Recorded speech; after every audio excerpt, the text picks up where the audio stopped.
Hello and welcome. My name's Anne Morris from Davidson Morris Solicitors, and I'm delighted that you've joined us here today. I'm really pleased that we've been working with Davidson Associates now for over a year, and that was a push from our clients who wanted more access and more knowledge about the US visa options. And I'm delighted that Mark here today is going to give an overview of mainly for corporate clients, about what availability you've got and what visas are there for you. Before handing over to Mark, I just want to get a bit of housekeeping. Now, I know a lot of you have joined us on many occasions, and you'll know the drill, but for those who are new to Davidson Morris, the webinar's for an hour, and we're really happy to take all your questions as we go along. But if there's any particular question that you've got, or it's a little bit more complex, Mark and his team are absolutely available to speak with you individually at the end of the webinar, and you'll be able to also have a copy of this presentation, which we'll organise to get out to you. So without any further ado, I'm going to hand over to Mark, and thank you for joining us. Super, thank you, Anne. I apologise for my shaded face, but it's late at night where I am, but that doesn't matter. We're beaming live to you from to talk about this important topic of how we can help your employees and your business access the US market. So this slide just shows a graphic of our firm and sort of where we are globally. We are a US firm based in the US, and you can see here that we have little gold dots courtesy of our marketing department on the different places we have offices in America. We're missing a couple, but that's okay. But you get the idea. We have a global presence, and we specialize in taking people to America. And, bluntly, we're very, very good at it. And we're very happy, thank you, Anne, for having the opportunity to talk to everybody in this webinar about it. So I guess next slide, please, Mr. Slide Man. Okay, so what does my law firm do? We really do three things. We help with immigration law, which is mainly what this webinar is about. Then often with various different US visas, they require different corporate structures. So as we talk about things, you'll see that sometimes a particular visa will require our corporate lawyers to perhaps help out just with a little bit of structuring to actually qualify for the applicable visa. That's what that's about. Tax law is, I think that's probably something less for this audience and more for individual high net worth investors. So our goal is to hold your hand and to help you through everything you need in order to succeed and take employees to America. Sometimes it's that clients will engage a American immigration firm only to find that actually that's half the story, and then they need business lawyers and different people to help out.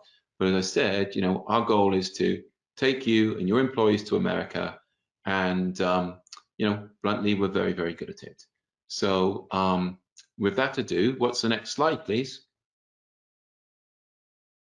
So this is talking about different types of visa options. So as I go through this, it's going to be a lot of technical information.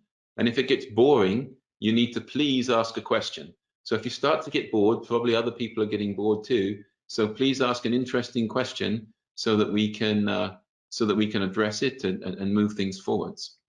So generally, there are two big types of categories of visas available for the United States. There is the non-immigrant visa category, which generally means that someone's going to America for a limited and a short-term duration. And then there's the permanent or the immigrant visa categories, otherwise known as a green card. So there are different types of visas you can use in the non-immigrant category to move your employees to America, and a different roster of visas available for you to move them permanently or enable to stay in America permanently. Those would be what's marked here as the green card on the lower row of this chart. So what's the first column in the chart? It says transfer visas. So what is a transfer visa? A transfer visa means that you have an employee, perhaps in this example in the United Kingdom, who wants to move to the United States. The common US visa used for transfer visa purposes is the L visa. L visas come in two flavors. They come in the flavor of L1A visa and L1B visa. An L1A visa is for managers, and it's generally for managers and executives. An L1B visa is for specialist workers. Oh, sorry, can we go back to that slide, please? That we were just on. So that's the L1 visa, non-immigrant. The corollary type, EB1C, is an immigrant visa. It's a green card. So commonly you would see employees go to America on an L1 visa and then progress through to the EB1C if they wish to pursue a green card. Many of our clients have the policy that they will obtain L1 non-immigrant visas for clients, but they don't get clients green cards because once your employee gets a green card, they can move around. They can leave your employee. So let's move to the next slide. See what's up next. So again, talking about the L1 visa, some things we just talked about, just to recap. Two kinds of L1 visa. The L1A for executives or managers. L1B is for specialized knowledge workers. So key with the L1 visa is that they really do need to be a managerial level employee. What is a managerial level employee? A managerial level employee, as far as the United States government is concerned, is somebody who manages supervisors or professional level staff.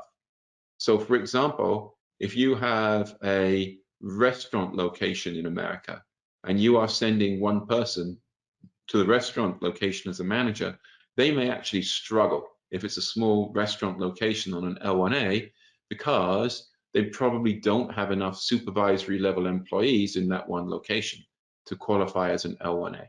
So the big point here is L1A is available for managerial or executive level employees, which means that generally they're managing supervisory or professional level employees. There are some exceptions to that. Specialist knowledge worker just means that they have specialized knowledge about something. The test on that is not that high. It's not so commonly used because there's some other disadvantages to L1B. It's more difficult to transfer from L1B to a green card, but those are the two flavors of L1 visa. If anyone has any questions on L1 visas, now would be a very good time to ask them. I can't see any questions, so we'll just move on. So for L visas, qualifying business, you have to have a qualifying foreign business. A little tip here, I'll try and give you tips throughout, is quite often you will hear that your non-US business has to own a controlling interest of the US business. That's true, a controlling business, but that doesn't necessarily mean 50%. So for example, we represent a big Spanish hotel company. They only own 40-something% of their New York subsidiary, but we structured the shares and voting rights so they qualify. So you'll often hear that to do an L visa, the foreign entity must own half of the American entity. It's not true. They must control the American entity and there must be a qualifying relationship. So there are ways around that problem. Usually we wouldn't mention that point on a seminar like this because it's a little bit advanced for some of our clients, but it's important for the demographic that we're talking to because corporate entities use that trick all the time. Spouses are granted the automatic work right in the US using an L visa. I think that's what I want to say about L visas, unless there's questions. And there being no questions, let's move to the next slide. Thank you. Right. What if you do not have a US office yet? So if you want to, this is very, very common for our UK and European clients. They want to start a business in America. L1 visa is a very good visa for doing that.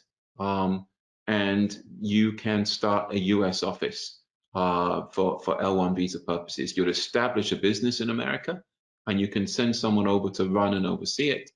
I'd mentioned 2 minutes ago that you have to manage, supervise your professional level employees. There's one exception to that, and that is a new office in America. So the concept is this: if you start a new business in America, the United States government will basically allow your employees 1 year, a 1 year period where they're going there, they're establishing the business, and they get 1 year to sort of get it up and running, and to the point where they reach that definition of manager as I've described.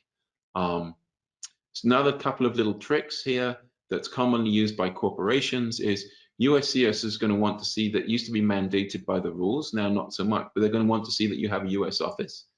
that commonly for our clients ends up being a sublease. So for example, if you have a friendly vendor or corporation in America, it's quite common to see that new office or a startup office as a subleased facility of a friendly location. So that's pretty much L visas. There being no questions, I think, no. Oh, here we go. Let's read this question. When does the US government declare that a permanent establishment has been created? So I think this question probably means when do you have an establishment that means you don't get that 1 year L1 new office rule? I was explaining that for your first year, before the business becomes permanently established, you get a grace year. It is true that if the business is already established, you don't get that grace year. It is not true to assume that just because the business is very old, they deem it to be a permanently established business for this purpose. They look at is the business active or not? So is it actively trading? Are there tax returns? If the business is not active, sometimes a strategy is to actually form a new business and disregard the sort of shell company that exists. So I think that, Matthew, that's answered your question. If it hasn't, please ask another one and I'll be happy to go over it. Next slide.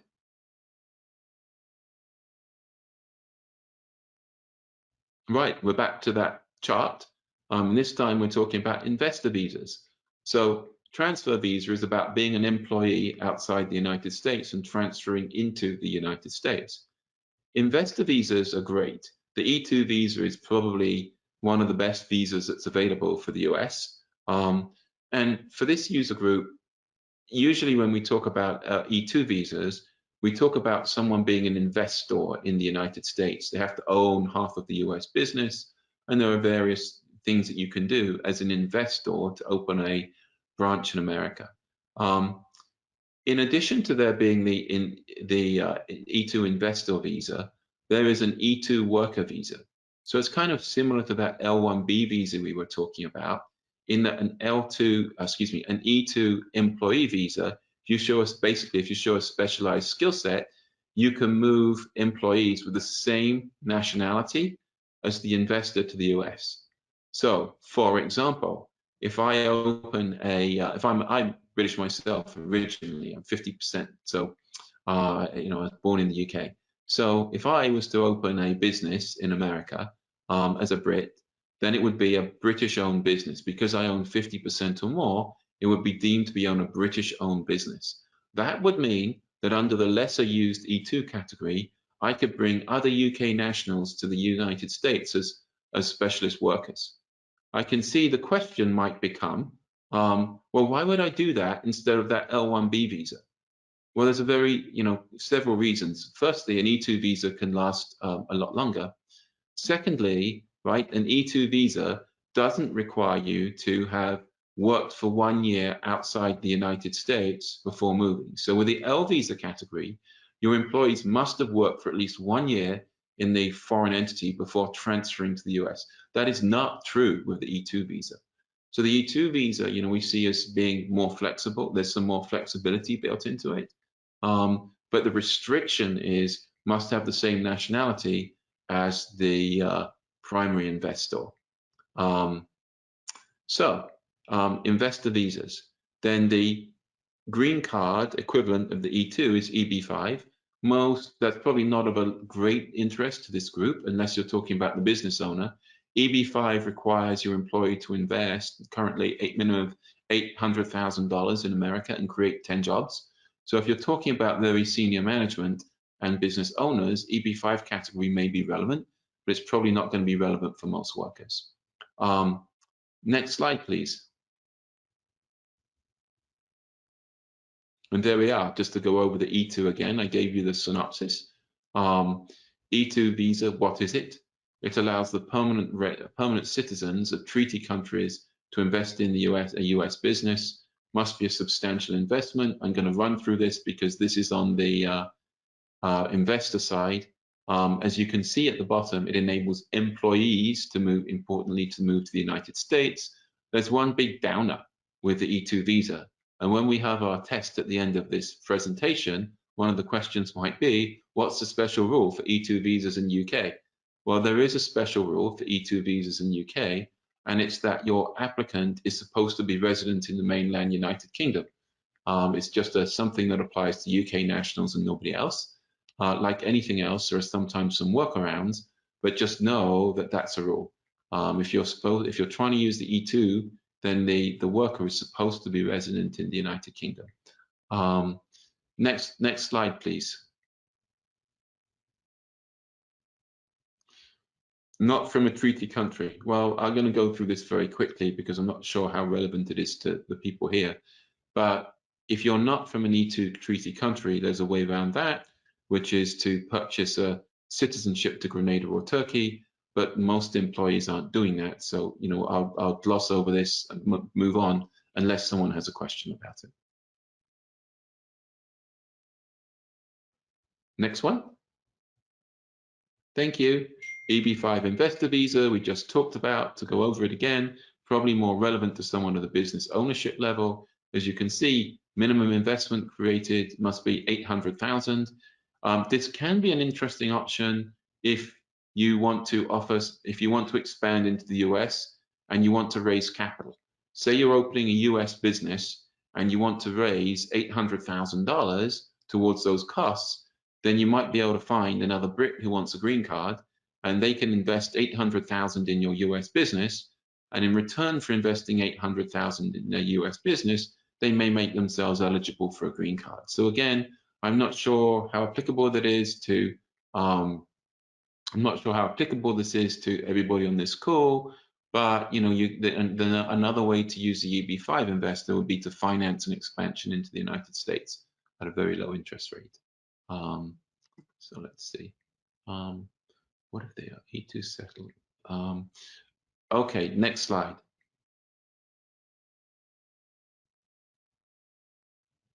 Oh, we got another question. For an employee who wouldn't qualify due to experience for the L1 visa, are they able to go to the US for 3 months and work under an ESTA?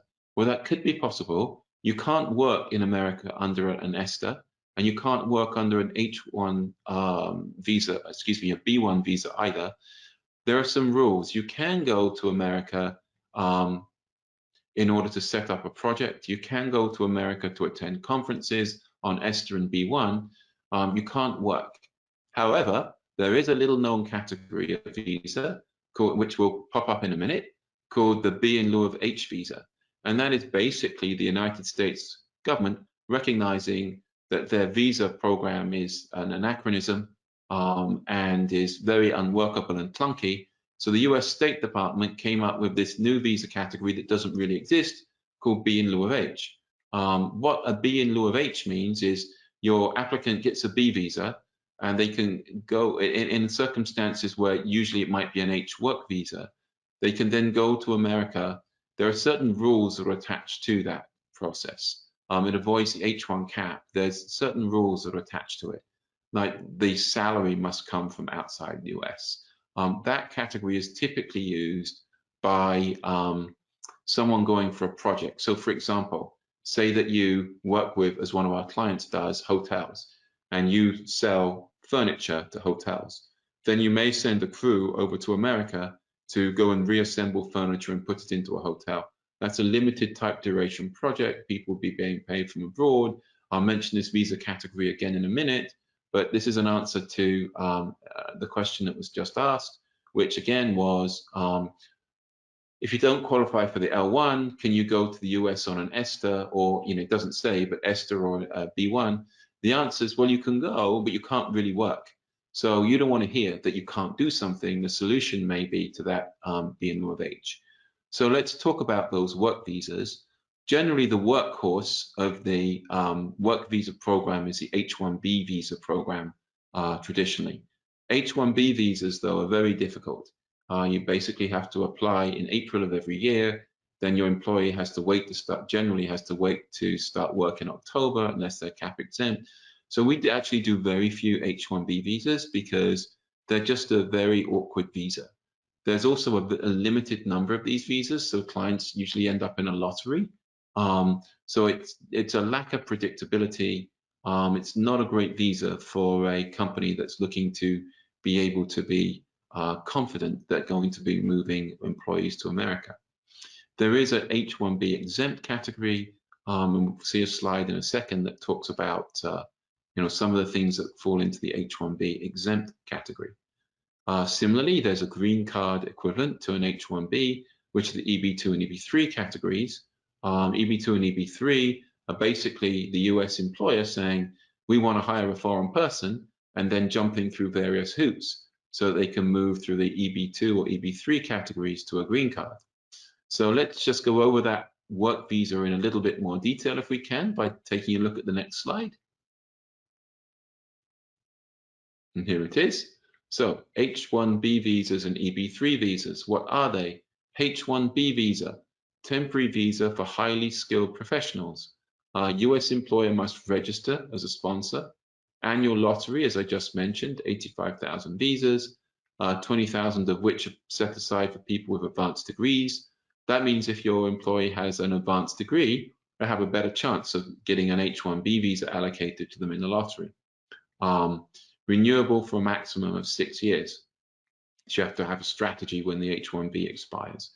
EB3, permanent residency, as we mentioned, and there's different categories of EB3, and I'm not going to go into that in detail. Not a lot of clients move through, most clients are focused on the H-1B. EB2 and EB3, just know that those are ways that as a US employer, you can petition for someone to have the right to permanently reside in the United States. So let's see, it's another question. Do you need to be registered on E-Verify for H-1B? You don't need to be registered on E-Verify. It's recommended, and there's some advantages in the visa process if you are E-Verify registered. E-Verify, when you have US employees, you're required to verify their status to work. It is highly recommended that you use E-Verify. In certain circumstances, you're required to use it, but not every circumstance, and it's going to vary a little bit. But E-Verify is a very good thing to register for if you're in America. It makes the whole process of verifying an applicant's eligibility to work in America much more straightforward and much easier. Registering for E-Verify is very simple. It's very straightforward. If you contact us, we'll almost do that for you for free, because it's, it really is not that much of a difficult thing to be able to do. Okay, so with that said, let's move on to the next slide.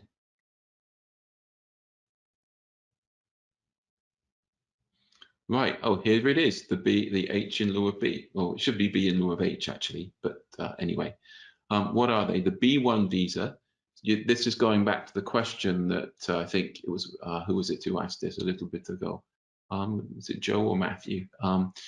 Joe had asked about the ESTA. Well, the ESTA, right, gets you, it's not a visa, you can go there for business purposes. B1 is the business visa that enables you to go to America for business purposes. We always prefer the visa, because if someone goes there on the visa, it enables them to extend their stay, and they can also change categories to other visa categories once in America, which is something you can't do using ESTA. So B visa, I think, always recommended. Permitted uses of a B visa. There's a whole, it's not a secret, there's a whole list of special categories and ways in which you can use the B visa. So if you have a question, please do ask us, and we can send you the list and explain what the categories are and how it might fit. But just giving you if we start talking about that, we'll be here till tomorrow, because it's a very long list. But let's just take a look at some of the things on that list. So consulting as business associates, travel for scientific, educational, professional, or business convention or conference on specific dates, settling an estate, negotiating a contract. So all of these things are really things that fall into the category of a business visit. It's not someone going to America to go and earn money from a US source. Business visits only permits limited business activities. Okay, and there is B in lieu of H, this time the right way around. is a quicker solution to deploy the right staff to the US for a short-term business-related project. I haven't heard so much about B in lieu of H recently. It used to be quite common, and it's definitely encouraged by the US consulate in London. So it's just always something to remember. That can be a quick way to get people out to do a project. Next slide, please. Hello. Oh, here we are. Trainee visas. So this is the great hidden visa in the sort of arsenal of things. The H3 training visa. We've actually used it ourselves as a law firm. So we have an employee who was from the UK, and we moved him to New York using a H3 training visa when there was no other obvious visa available. So the way an H3 training visa works is that you're basically saying we need to train an employee in America, and it's not really, it's often misstated that for an H3 visa it has to be that there's no training available in the home country of the applicant. That isn't true.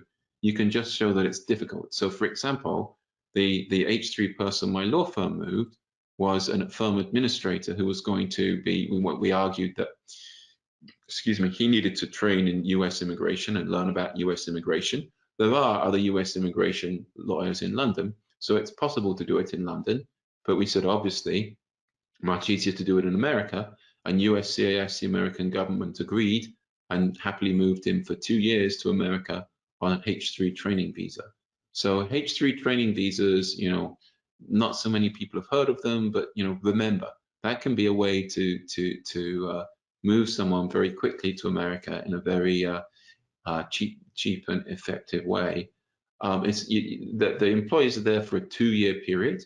However, at the end of the 2-year period, they can change their mind and you can move them into other categories. So, worthwhile remembering. J1 exchange visas. So there's there's a whole bunch of different J1 exchange visa categories. It's going to enable you to move people to the US in a temporary context. J1 visas are generally not applicable to the user group that we're talking to, but everyone's circumstances are different, so we would want to look at your individual circumstances before making a determination. B1 visas can also be used for training purposes, right? So you can bring people for training. There's a question from Anchor is, are there any specific schemes for skilled workers similar to the skilled worker visa in the United Kingdom? Well, we went through some of the skilled workers. There's 2 skilled worker categories, people with experience that we mentioned that are commonly used. There's the E2 worker visa, which are for skilled workers. There's the H1B visa that we just went through. And then there's the L1, so that's giving L1B, that's giving you 3 that are not managerial, that are skilled worker type visas. All of those visas, again, just to reiterate, have green card equivalents. So you can get a non-immigrant visa for a skilled worker. And then if you wish to, look at transitioning them to a US permanent residency in the United States, typically through the EB2 and EB3 visas. So the answer is yes, there are schemes for skilled workers. Really, you want to look at, as I'm sure it's the same in the UK, you really want to look at a case by case and try to give you the best advice as to how to move that worker. But yes, there are schemes for skilled workers. Now, I always remember to say to people, don't use the word scheme in America because it carries a completely different connotation. Schemes for skilled workers would be a very dubious thing to say. All right, okay, schemes meaning it's sort of it gives the idea that something's conniving. And we actually once had a client use the word schemes with a border officer, and it caused a misunderstanding. So every time I see someone use the word schemes in an immigration context, I remember that and talk for far too long about making a point about why not to say schemes when you're dealing with US immigration, because it gives a negative, sometimes it gives a negative connotation. Okay, so the next one, I can't control it with my arrows. Right, we're back to that main chart, talent visas.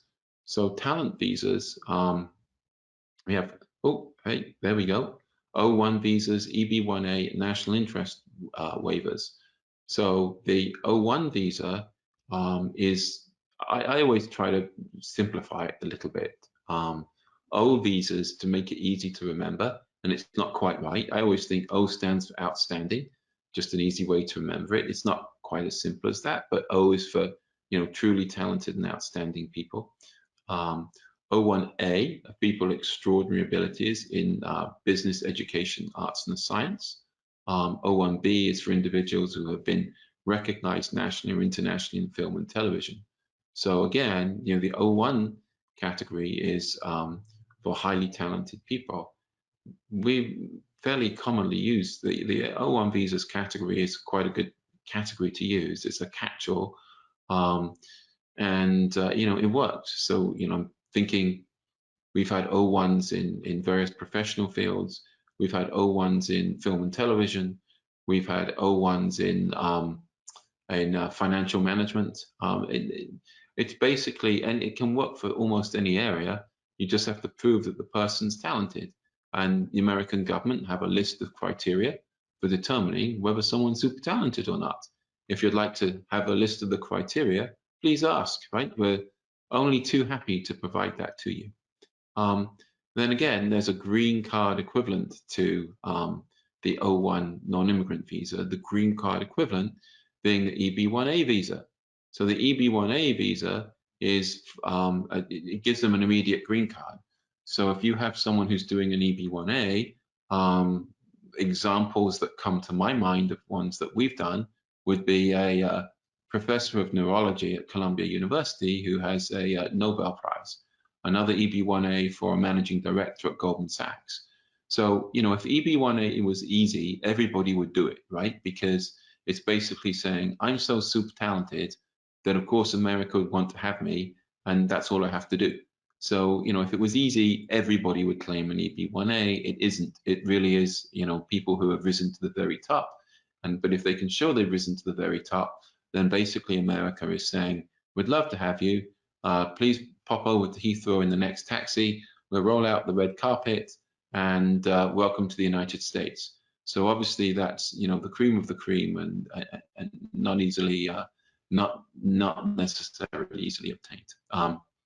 National interest waiver goes with EB2. So the EB2 has a category whereby you can exempt yourself from having to go through PALM, having to go through various procedures to prove that you can't hire an American, basically. And you can shortcut that with something called a national interest waiver. So when you're looking at the EB2 category, if you can prove that permanent residency is in the national interests of the United States or national importance, basically you can fast track. We can fast track that application through the process. I think that's all to say about those ones, really. Why don't we move to the next slide? Okay. So other immigration options are available. The US immigration system is very complex. There's myriad visas, as I know there are in the UK too, for doing different things. And really, you do have to look at each individual worker's circumstances. We work commonly with the US consulate in London. The US consulate in London right now, unfortunately for non-immigrant visas, is, as they are at many consulates around the world, are rather stretched out. So for a lot of categories, if you apply today, you'll be waiting for sort of 200 days to get interviewed. There are ways around that. I'm sitting in Singapore right now. The wait times in Singapore are substantially faster. So, you know, sometimes we can get a foreign consulate to take a UK national. There, you can always request an expedite. So if it's too long, a lot of the consulates right now is just with the American consulate in Ho Chi Minh City in Vietnam, asking on behalf of some of our clients, and they were confirming that yes, in theory, if you apply for one of these non-immigrant visa categories, we're talking about it's a 200-day wait. However, business visas of this kind are a priority for us, So please do ask us for an expedite. It doesn't cost any money, and worst they can say is no, so it's worth trying.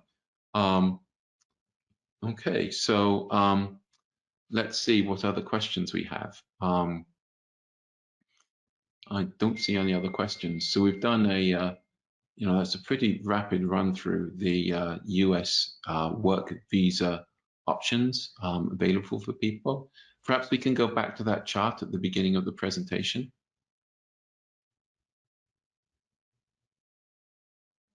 Thank you. So I think it's gone again. There we go.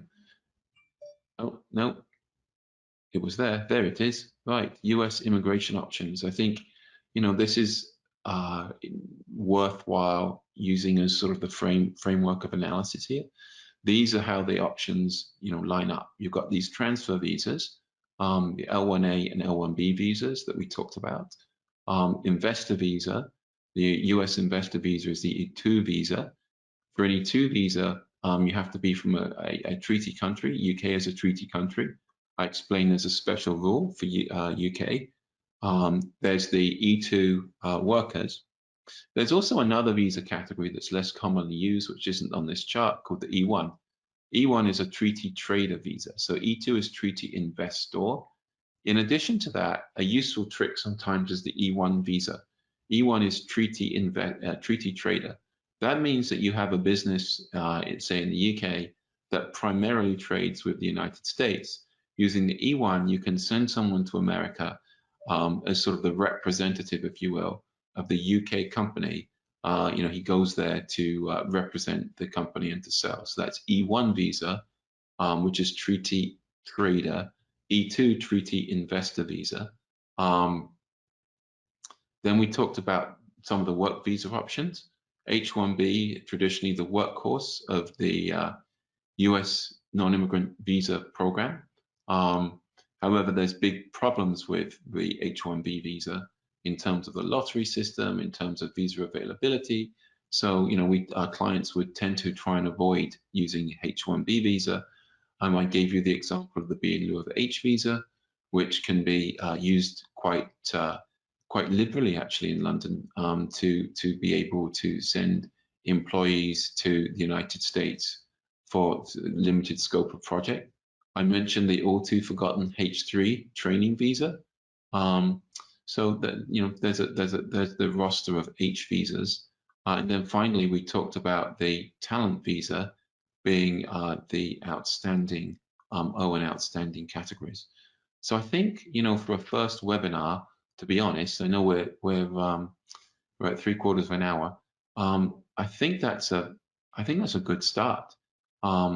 So if people would like to hear more about any of these visa categories, we're happy to do that. We're happy to send out more information, further information. Oh, and there's a picture of me. You can see a picture of me. That's Mark. So I am the global chairman of our firm, which sounds rather grandiose, but that's what it is. Next is Mr. Blake Harrison. Blake leads our investor visa team. Blake is based in San Francisco, California. Next is Alex, who I think is on this call. Alex is in London. Alex is in charge of business development for our law firm for London. Then Mr. Verdi Atienza leads our E2 and L1 visa teams. So if you're interested in L1 visa, then Verdi is a specialist who focuses on that.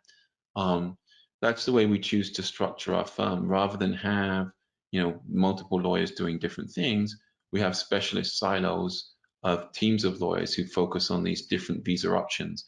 The idea being to try and get you an expert who all they do every day is really deal with the substance of a visa application you're talking about. We have a team there in London, and we work frequently with Anne's team and think they're lovely people and enjoy working with them. We do offer a global service, so we're talking about, USA. We rely on Anne and her team for the UK. Then we have offices in Italy. I'm currently speaking to you from our office in Singapore, which is why it's the middle of the night. We have offices in Vietnam, so if you have anyone who wants to go to Vietnam or Singapore, our offices there would love to help you. We have 3 offices in India. So we're used to dealing with, our lawyers there can be delighted to assist you with moving people out to India. I have a meeting with our team in Dubai later next week. So Dubai is something that we can help people to. So together with Anne's team, we're about global mobility. What our law firm working with Anne's team want to do is to be able to provide you the global mobility that you need for sort of today's modern business. And there are all kinds of options all over the world right now. Visas are changing very rapidly. The most recent change I've seen is some of the nomad visas in Europe.